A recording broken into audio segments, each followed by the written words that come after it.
Orang tuaku mengusir anak-anakku karena cucu emas mereka, tetapi mereka tidak tahu. Hari itu, suasana rumah orang tuaku yang biasanya ramai berubah menjadi tegang. Tatapan dingin ayah dan ibu menusuk, seolah-olah aku membawa dosa besar hanya karena anak-anakku tidak sesuai dengan harapan mereka. Sementara itu, di sudut ruang tamu, cucu kesayangan mereka, yang selalu disebut sebagai emas keluarga, duduk manis, seakan semua ini hanyalah panggung untuk meninggikan dirinya. Aku berdiri di tengah, mencoba menahan air mata. Mereka juga cucu kalian, kataku dengan suara bergetar. Namun, orang tuaku hanya menggeleng dengan keras, seakan-akan anak-anakku bukan bagian dari darah mereka. Sebuah kalimat menusuk keluar dari mulut ayahku. Kami tidak butuh mereka di sini. Bawa pergi anak-anakmu. Anak-anakku menatapku dengan wajah polos. Bingung mengapa kakek dan nenek mereka sendiri tiba-tiba berubah menjadi orang asing yang penuh kebencian. Hatiku hancur. Mereka terlalu muda untuk memahami apa arti ditolak oleh keluarga sendiri. Tapi orang tuaku, mereka begitu buta oleh obsesi terhadap cucu emas itu. Yang membuatku lebih marah adalah alasan di balik perlakuan ini. Ternyata, cucu emas itu dijadikan simbol kehormatan keluarga, seolah-olah seluruh martabat mereka bergantung pada dirinya. Mereka rela menyingkirkan cucu-cucu lain demi menjaga ilusi status sosial yang rapuh. Tidak ada yang lebih menyakitkan selain melihat orang tua sendiri mengkhianati darah daging mereka demi sebuah kebanggaan semu. Namun, ada sesuatu yang mereka tidak tahu. Sesuatu yang selama ini kusembunyikan. Sebuah rahasia gelap tentang cucu emas itu, yang jika terbongkar, bisa meruntuhkan seluruh kebanggaan mereka dalam sekejap. Aku keluar dari rumah itu dengan hati yang bergetar. Anak-anakku berjalan di sampingku, menggenggam tanganku erat-erat, seakan takut aku juga akan meninggalkan mereka. Malam itu terasa panjang, penuh dengan pertanyaan yang tidak bisa kujawab. Bagaimana mungkin orang tuaku tega mengusir cucu mereka sendiri? Aku tahu bahwa ada sesuatu yang lebih dalam di balik perlakuan itu. Bukan sekadar kecintaan buta pada cucu emas, tetapi juga rahasia yang mereka sembunyikan rapat-rapat. Dan aku mulai menyadari, mungkin kebenaran itu jauh lebih gelap daripada yang bisa kubayangkan. Beberapa hari kemudian, aku mendengar kabar dari tetangga lama. Mereka bercerita dengan nada berbisik, seakan takut ada yang mendengar. Kamu tahu tidak, kata salah seorang, anak itu bukanlah cucu emas yang kalian kira. Ada sesuatu yang disembunyikan orang tuamu. Kata-kata itu membuat darahku berdesir. Aku tidak bisa tidur malam itu. Kata-kata tetangga itu terus menggema di kepalaku. Jika benar ada rahasia besar, maka seluruh penghinaan yang kami terima hanyalah puncak dari gunung es. Aku mulai menyusun rencana untuk mencari tahu apa sebenarnya yang terjadi. Pagi berikutnya, aku kembali ke rumah orang tuaku dengan alasan ingin mengambil barang-barang yang tertinggal. Namun, sebenarnya aku datang untuk mengamati, mendengar, dan mencari celah. Aku memperhatikan setiap gerak-gerik mereka, setiap bisikan yang keluar dari mulut ibu ketika berbicara dengan ayah. Saat itu, aku mendengar sesuatu yang mengejutkan. Jangan sampai ada yang tahu siapa ayah kandung anak itu, bisik ibuku dengan suara rendah. Tubuhku langsung membeku. Ayah kandung? Jadi, cucu emas itu bukan benar-benar cucu dari ayahku? Aku menahan napas di balik pintu, berusaha mencerna informasi itu. Tiba-tiba semua sikap berlebihan mereka masuk akal. Mereka tidak sedang melindungi anak itu karena cinta, tetapi karena ketakutan. Ketakutan jika rahasia tentang darahnya terbongkar. Di perjalanan pulang, aku terus memikirkan kemungkinan yang paling menyakitkan. Apakah cucu emas itu adalah hasil dari sebuah pengkhianatan? Jika ya, maka seluruh topeng kebanggaan keluarga akan runtuh seketika. Aku mulai menyelidiki secara diam-diam. Aku bertanya pada beberapa kerabat jauh, mengulik cerita lama yang sudah nyaris dilupakan. Dari sanalah aku menemukan potongan demi potongan puzzle yang membuatku semakin marah. Ternyata, ada masa lalu kelam yang sengaja ditutupi. Ibuku pernah menjalin hubungan terlarang dengan seseorang yang sangat dekat dengan keluarga kami. Dan dari hubungan itu, lahirlah anak yang kini mereka juluki sebagai cucu emas.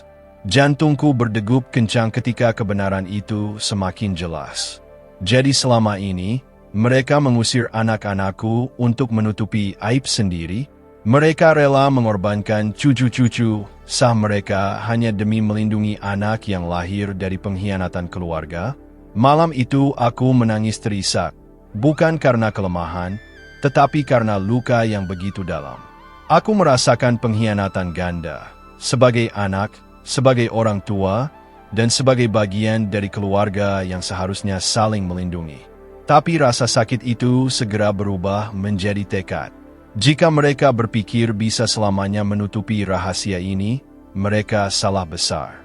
Aku tidak akan diam. Aku akan membuka semuanya, meskipun itu berarti menghancurkan nama keluarga kami selamanya. Beberapa minggu kemudian, aku mulai mengumpulkan bukti. Surat-surat lama, foto-foto yang disembunyikan, bahkan kesaksian orang-orang yang tahu kebenaran. Setiap potongan itu semakin memperkuat kenyataan pahit yang selama ini mereka sembunyikan. Sementara itu, anak-anakku mulai bertanya, kenapa kakek dan nenek begitu membenci kami? Pertanyaan polos itu menusukku lebih dalam dari apapun. Aku tidak bisa menjawab secara utuh, tapi aku berjanji pada mereka, suatu hari, semua ini akan terbongkar. Hari-hari berikutnya, aku menjadi seperti bayangan. Diam-diam memperhatikan, diam-diam merencanakan. Aku tahu waktunya akan datang, ketika semua kedok itu harus jatuh. Dan saat itu tiba, tidak ada seorang pun yang bisa bersembunyi. Ternyata, rahasia itu bukan hanya tentang cucu emas. Semakin aku menggali, semakin aku menemukan kebusukan lain. Ada permainan uang, manipulasi warisan, bahkan perselingkuhan yang membuatku ingin muntah hanya dengan mengingatnya. Aku menyadari sesuatu, keluarga ini bukan lagi keluarga. Mereka hanyalah kumpulan orang-orang yang saling menikam demi kepentingan sendiri. Dan aku, yang dulu selalu berusaha menjaga kehormatan mereka, kini menjadi saksi betapa dalamnya kehancuran ini. Aku sempat ragu. Membongkar semuanya berarti menghapus nama baik yang tersisa. Tetapi menutupinya berarti mengkhianati anak-anakku, anak-anak yang telah disakiti tanpa alasan. Dan aku tahu, aku tidak boleh diam. Malam itu, aku duduk menatap foto lama keluargaku. Senyum yang dulu hangat kini terasa seperti topeng. Aku menatap wajah ibuku di foto itu, bertanya dalam hati, bagaimana mungkin kau tega melakukan semua ini? Keesokan harinya, aku memutuskan langkah berani. Aku menulis surat panjang, berisi semua bukti dan kebenaran yang telah kutemukan. Surat itu kutujukan pada seluruh keluarga besar, agar mereka tahu siapa sebenarnya yang selama ini dipuja sebagai cucu emas. Tanganku bergetar saat menulis baris terakhir. Inilah wajah asli keluarga kita. Kebenaran yang selama ini kalian tutupi dengan kebohongan. Kini, semua orang akan tahu. Hari-hari setelah surat itu dikirim adalah hari-hari penuh ketegangan. Teleponku tidak berhenti berdering, pesan demi pesan masuk dengan penuh amarah, keterkejutan, bahkan ancaman. Tetapi aku sudah siap. Orang tuaku datang ke rumahku, wajah mereka pucat pasi. Untuk pertama kalinya, aku melihat ketakutan di mata mereka. Bukan karena kehilangan kehormatan, tapi karena dunia luar akhirnya tahu siapa mereka sebenarnya. Namun aku tidak berhenti di situ. Aku menceritakan semuanya kepada anak-anakku dengan bahasa yang bisa mereka mengerti. Aku ingin mereka tahu bahwa mereka bukan korban, tetapi saksi dari betapa rapuhnya sebuah kebohongan. Setiap malam aku menatap mereka tidur dengan damai. Dan dalam hati aku berjanji, tidak peduli seberapa besar badai ini, aku akan melindungi mereka. Aku akan memastikan mereka tumbuh dengan kebenaran, bukan dengan kebohongan seperti yang kulalui. Tetapi badai itu baru saja dimulai. Karena ketika rahasia satu terbongkar, ternyata ada rahasia lain yang jauh lebih kelam menunggu di baliknya. Beberapa hari setelah semua terbongkar, keluarga besar berkumpul. Suasana yang biasanya penuh basa-basi berubah menjadi lautan tatapan tajam. Semua orang menatap orang tuaku dengan kebencian yang terpendam, karena kebohongan mereka selama ini akhirnya terkuak. Ayahku mencoba berbicara, suaranya bergetar. Kami hanya ingin melindungi keluarga, tapi kalimat itu langsung dipotong oleh salah satu paman yang marah. Melindungi atau menutupi aibmu sendiri? Ruangan seketika dipenuhi suara-suara yang semakin keras. Aku duduk diam, mengamati semuanya. Rasa puas bercampur sakit di dadaku. Aku tidak menyangka hari ini akan datang begitu cepat, ketika semua kepalsuan yang mereka bangun runtuh hanya dalam hitungan menit. Namun, di balik rasa puas itu, ada ketakutan lain. Aku tahu kebenaran yang lebih besar masih menunggu untuk muncul ke permukaan. Dan ketika itu terjadi, luka ini akan semakin dalam. Malam itu, aku menerima pesan anonim. Kamu belum tahu semuanya. Ada rahasia lain yang lebih kelam dari sekadar cucu emas. Pesan itu membuatku merinding. Siapa yang mengirim? Dan apa lagi yang disembunyikan? Aku mulai menyelidiki kembali. Kali ini, bukan hanya tentang ibuku, tapi juga tentang ayahku. Dan yang kutemukan, membuatku hampir tak bisa bernapas. Ternyata, ayahku selama ini terlibat dalam permainan kotor terkait warisan keluarga. Ada manipulasi dokumen, ada tanah yang dialihkan secara diam-diam, bahkan ada uang yang mengalir entah kemana. Semua itu dilakukan dengan satu tujuan, menjaga agar rahasia tentang cucu emas tidak pernah terbongkar. Semakin aku gali, semakin aku menemukan kebenaran yang menjijikkan. Ayahku rela menjual kehormatan keluarga hanya demi mempertahankan topeng kebanggaan. Dan ibuku, dia ikut menutup mata, berpura-pura tidak tahu, padahal dialah sumber dari semuanya. Aku merasa mual. Semua yang selama ini kuanggap pilar keluarga, ternyata hanyalah fondasi rapuh yang penuh kebohongan. Tidak ada lagi yang bisa kupercayai dari mereka. Tetapi aku tahu, semakin jauh aku melangkah, semakin besar bahaya yang menanti. Karena setiap rahasia yang kubuka, membuatku semakin dekat pada jurang yang bisa menelan seluruh keluargaku. Malam berikutnya, rumahku dilempari batu. Di kertas yang menempel pada batu itu tertulis, "Berhenti mencari tahu, atau kamu akan menyesal." Ancaman itu nyata, dan aku tahu siapa dalangnya. Aku tidak takut. Justru ancaman itu menjadi bahan bakar baru untukku. Jika mereka berpikir bisa menakut-nakutiku, maka mereka tidak mengenalku sama sekali. Aku memutuskan untuk bertemu langsung dengan orang yang kuduga terlibat. Seorang kerabat jauh yang dulu sering hilir mudik di rumah orang tuaku. Ketika kutanyakan tentang rahasia yang lebih besar, wajahnya berubah pucat. "Kau tidak seharusnya tahu ini," katanya gemetar. Aku mendesak, dan akhirnya dia berbicara. Rahasia itu bukan hanya soal perselingkuhan ibuku. Lebih dari itu, ada darah yang tertumpah di masa lalu. Sebuah peristiwa yang sengaja ditutup rapat-rapat, agar nama keluarga tetap bersih. Katanya, dulu pernah terjadi pertengkaran besar antara ayahku dan saudaranya sendiri. Pertengkaran yang berakhir tragis, dengan kematian yang hingga kini dianggap kecelakaan. Tetapi sebenarnya, itu bukan kecelakaan. Darah yang tertumpah itu adalah pengkhianatan terdalam. Ayahku menyingkirkan saudaranya demi menguasai warisan, lalu membungkus semuanya dengan kebohongan. Dan keluargaku, mereka semua tahu, tapi memilih diam. Aku gemetar mendengarnya. Jadi bukan hanya aku yang dikhianati. Bukan hanya anak-anakku yang disakiti. Seluruh generasi keluarga ini hidup dalam kebohongan dan darah. Malam itu aku tidak bisa tidur. Bayangan tentang kematian itu terus menghantuiku. Aku melihat wajah-wajah keluargaku, bertanya-tanya, berapa banyak lagi rahasia yang mereka sembunyikan dariku? Aku mulai menyusun langkah berikutnya. Jika benar semua ini terjadi, maka aku tidak hanya harus melindungi anak-anakku, tetapi juga membersihkan nama mereka dari dosa yang bukan milik kami. Hari demi hari berlalu dengan penuh ketegangan. Orang tuaku semakin gelisah. Setiap kali aku menatap mereka, aku bisa melihat ketakutan di mata mereka. Mereka tahu aku semakin dekat pada kebenaran.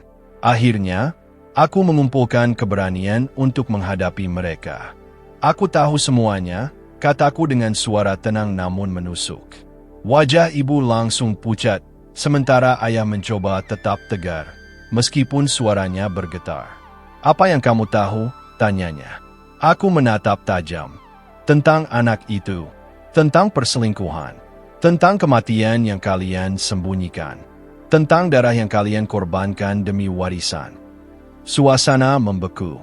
Tidak ada yang berani bicara. Hanya suara detak jam di dinding yang terdengar, semakin keras di telingaku. Untuk pertama kalinya, mereka tidak bisa menyangkal. Wajah mereka adalah pengakuan yang lebih jelas dari kata-kata. Aku tahu semua itu benar. Dan di saat itu juga, aku memutuskan sesuatu. Jika mereka memilih kebohongan, maka aku akan memilih kebenaran. Jika mereka memilih menutupi, maka aku akan membuka. Dan jika mereka memilih darah, maka aku akan memilih cahaya. Tapi satu hal yang kutahu dengan pasti, ini baru permulaan dari perang yang jauh lebih besar. Karena ketika keluarga sendiri menjadi musuh, tidak ada lagi tempat yang benar-benar aman. Hari-hari setelah konfrontasi itu terasa mencekam. Orang tuaku tidak lagi berani menatap mataku, tapi aku bisa merasakan kebencian yang mereka sembunyikan. Mereka tahu aku sudah terlalu jauh, dan jika aku terus melangkah, semua yang mereka bangun akan hancur. Aku mulai menerima bisikan dari orang-orang yang dulu diam. Mereka datang padaku dengan cerita-cerita yang menakutkan, seakan kini tembok kebohongan itu sudah mulai runtuh. Keluargamu tidak sesuci yang kau kira, kata seorang kerabat dengan wajah penuh ketakutan. Setiap cerita yang kudengar menambah beban di dadaku. Aku tahu rahasia keluarga kami bukan hanya satu, bukan dua. Ada lapisan demi lapisan kebusukan yang selama ini ditutupi dengan uang, status, dan manipulasi. Suatu malam, aku menemukan sebuah kotak kayu lama di gudang rumah orang tuaku. Kotak itu terkunci, tapi aku berhasil membukanya. Di dalamnya ada surat-surat kuno, catatan tangan, dan sebuah foto yang membuatku terdiam lama. Foto itu menunjukkan ibuku bersama seorang pria yang bukan ayahku, sedang menggendong seorang bayi. Di belakang foto tertulis tanggal yang membuatku terkejut. Itu adalah tahun sebelum aku lahir. Tanganku gemetar. Apakah mungkin aku juga bukan anak kandung ayahku? Pikiran itu menamparku keras. Seluruh identitasku, seluruh hidupku, tiba-tiba terasa seperti kebohongan besar. Aku duduk lama menatap foto itu, mencoba meyakinkan diriku sendiri bahwa itu hanya kebetulan. Tetapi hati kecilku tahu, tidak ada yang kebetulan dalam keluarga ini. Semuanya selalu penuh rahasia. Besoknya, aku mencoba mencari jawaban langsung dari ibuku. Namun, ketika kutunjukkan foto itu, wajahnya langsung berubah pucat. Dia merebut foto itu dari tanganku dan berteriak, "Jangan pernah ungkit lagi." Terlihat jelas ketakutannya. Dan dalam ketakutan itu, aku menemukan kebenaran yang tak terucapkan. Aku bukan siapa yang selama ini kukira. Perasaan kosong menyelimutiku. Aku merasa seperti orang asing di dalam keluargaku sendiri. Tidak ada lagi tempat di mana aku bisa merasa aman. Aku memutuskan untuk melakukan tes DNA secara diam-diam. Hasilnya keluar beberapa minggu kemudian, dan jawaban itu menghancurkan seluruh fondasi hidupku. Aku memang bukan anak kandung ayahku. Aku duduk sendirian dengan hasil itu di tanganku. Air mata mengalir deras, bukan hanya karena marah, tapi karena kehilangan identitas yang selama ini kujaga. Kini aku benar-benar mengerti mengapa mereka mengusir anak-anakku. Karena mereka tidak pernah menganggapku keluarga sejak awal. Bagiku, Aku hanyalah pengingat akan dosa yang mereka sembunyikan. Namun, kemarahan itu segera berubah menjadi tekad. Jika aku memang bukan bagian dari mereka, maka aku tidak punya kewajiban lagi untuk melindungi kebohongan mereka. Aku bebas untuk menghancurkan topeng yang mereka kenakan. Aku mulai menuliskan semua rahasia itu, satu persatu, dalam sebuah catatan panjang. Aku tahu, suatu hari nanti catatan ini akan menjadi saksi bisu dari kehancuran keluarga kami. Tapi di saat yang sama, aku sadar ada bahaya besar menunggu. Karena semakin banyak kebenaran yang kupegang, semakin banyak pula alasan mereka untuk menyingkirkanku. Beberapa kali aku merasa diawasi. Ada mobil asing yang berhenti di dekat rumahku terlalu lama. Ada orang tak dikenal yang terus mengikuti langkahku di pasar. Semua itu bukan kebetulan. Aku tahu orang tuaku berusaha membungkamku. Tapi aku sudah tidak peduli lagi. Rasa takutku sudah mati bersama kebenaran yang kutemukan. Suatu sore, aku menerima amplop hitam tanpa nama. Di dalamnya ada foto-foto anak-anakku, diambil diam-diam ketika mereka pulang sekolah. Di balik foto itu tertulis, "Jika kau buka mulut, mereka yang akan menanggung akibatnya." Amarahku meledak. Mereka berani menyentuh anak-anakku. Garis terakhir pertahananku, itu sudah terlalu jauh. Aku bersumpah tidak akan mundur. Justru ancaman itu membuatku semakin yakin bahwa kebohongan ini harus dihancurkan. Tidak ada lagi ruang untuk kompromi. Aku menghubungi seorang jurnalis investigasi, seseorang yang terkenal berani membongkar skandal besar. Aku memberinya sebagian bukti, hanya sebagai percikan kecil dari api yang lebih besar. Ketika berita itu mulai menyebar, keluargaku panik. Mereka mencoba membantah, mencoba menyuap media, bahkan mencoba menuduhku sebagai pembohong. Tapi bukti terlalu kuat untuk dibantah. Reputasi keluarga kami hancur di depan mata semua orang. Orang tuaku yang dulu begitu dihormati kini menjadi bahan hinaan. Dan cucu emas mereka kini dipandang dengan penuh curiga. Namun aku tahu, ini belum berakhir. Masih ada lapisan rahasia yang belum terbongkar. Dan aku merasa semakin dalam aku masuk, semakin berbahaya permainan ini. Suatu malam, paman yang dulu memberitahuku tentang kematian misterius itu datang dengan wajah panik. "Kamu harus berhenti sekarang," katanya. "Kamu tidak tahu siapa yang sebenarnya ada di balik semua ini." Aku menatapnya tajam. Kalau bukan orang tuaku, lalu siapa? Dia terdiam lama, lalu berbisik lirih, "Ada orang lain. Seseorang yang lebih kuat dari mereka. Seseorang yang mengendalikan keluarga kita dari bayangan."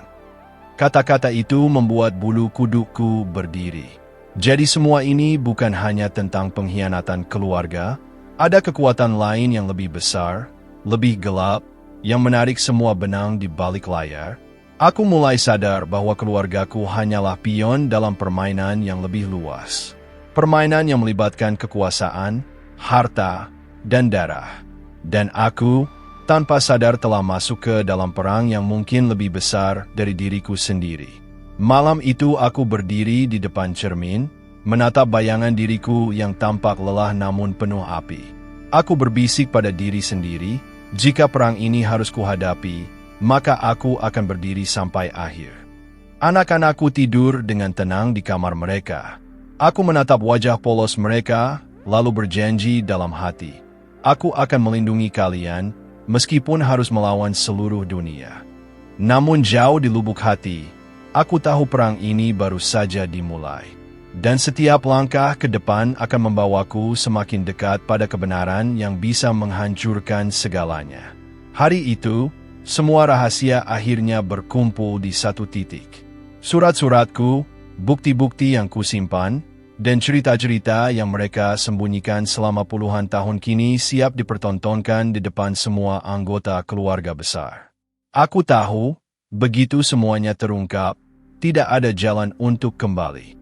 Ruang pertemuan itu penuh sesak. Wajah-wajah tegang memenuhi setiap sudut. Orang tuaku duduk di depan, wajah mereka pucat dan penuh kegelisahan.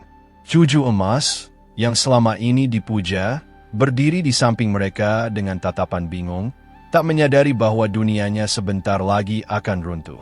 Aku berdiri dengan berkas di tanganku. Hari ini, semua topeng akan jatuh, kataku dengan suara yang bergetar, tapi penuh keyakinan. Suasana langsung sunyi, hanya terdengar napas yang berat dari mereka yang menunggu ledakan kebenaran. Aku membuka lembar pertama, bukti perselingkuhan ibuku, foto-foto lama, surat-surat yang tidak terbantahkan. Ruangan meledak dengan bisikan kaget, beberapa orang bahkan berdiri karena tak percaya. Ibuku langsung menangis, memohon, tolong jangan ungkapkan ini. Tapi aku belum selesai. Aku mengangkat lembar berikutnya, dokumen manipulasi warisan, tanda tangan palsu ayahku, dan kesaksian orang yang tahu kematian misterius saudaranya. Kali ini ruangan benar-benar pecah. Jeritan, tangisan, dan teriakan saling bertabrakan.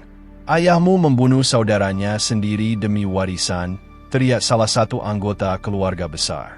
Ayahku berusaha menyangkal, tetapi wajahnya tidak bisa lagi menyembunyikan kebenaran. Aku menatap semua orang, lalu menunjuk cucu emas itu. Dan anak ini bukan cucu yang kalian kira. Dia adalah hasil dari dosa yang coba ditutupi.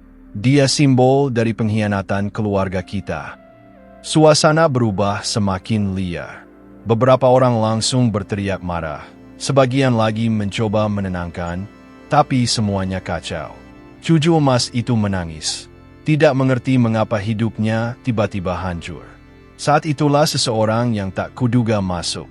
Seorang pria tua yang selama ini jarang muncul di keluarga kami. Dengan suara berat dia berkata, "Kalian semua bodoh. Rahasia ini sudah seharusnya terkubur selamanya." Aku menatapnya dengan terkejut. Dia adalah kawan lama ayahku, seseorang yang sangat berpengaruh di masa lalu. "Jadi kaulah dalang di balik semua ini?" tanyaku. Dia hanya tersenyum dingin. Dia mengakui bahwa dialah yang mengatur semuanya.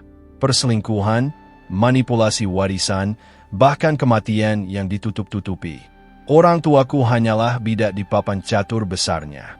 Keluarga ini hidup karena kebohongan yang kubangun, katanya, dan kau baru saja menghancurkannya. Kata-katanya membuat ruangan berguncang. Semua orang sadar bahwa mereka hanya pion. Amarah memuncak.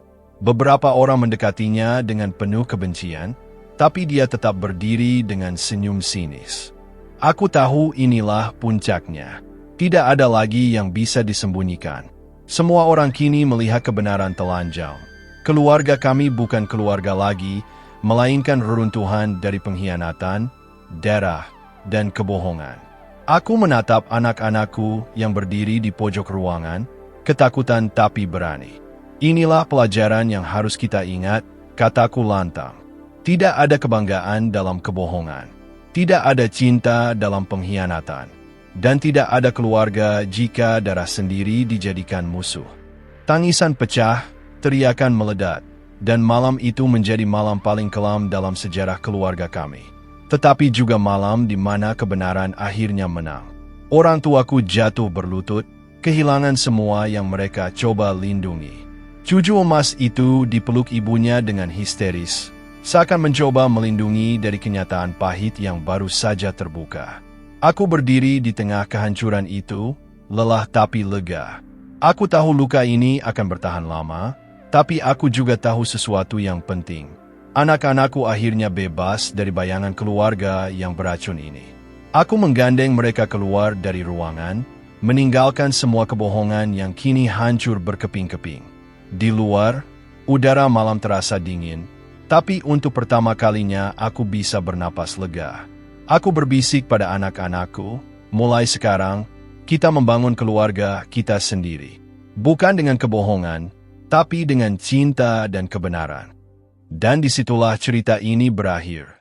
Bukan dengan kemenangan penuh, bukan dengan kebahagiaan sempurna, tapi dengan kehancuran yang membuka jalan baru. Sebuah akhir pahit, namun juga awal yang benar-benar bebas. Terima kasih banyak sudah mendengarkan cerita ini sampai akhir. Semoga kisah ini bisa menyentuh emosi kalian dan membuat kita semua merenungkan betapa beratnya rahasia serta pilihan di dalam sebuah keluarga. Jika kalian menyukai cerita ini, jangan lupa untuk memberikan like dan tuliskan di kolom komentar bagaimana pendapat kalian tentang alur penuh konflik ini. Setiap dukungan dan komentar dari kalian sangat berarti bagi kami. Dan agar tidak ketinggalan cerita-cerita berikutnya, jangan lupa untuk subscribe channel kami dan aktifkan lonceng notifikasi. Dengan begitu, kalian akan selalu menjadi yang pertama menikmati kisah-kisah drama keluarga terbaru yang kami sajikan dengan penuh perhatian.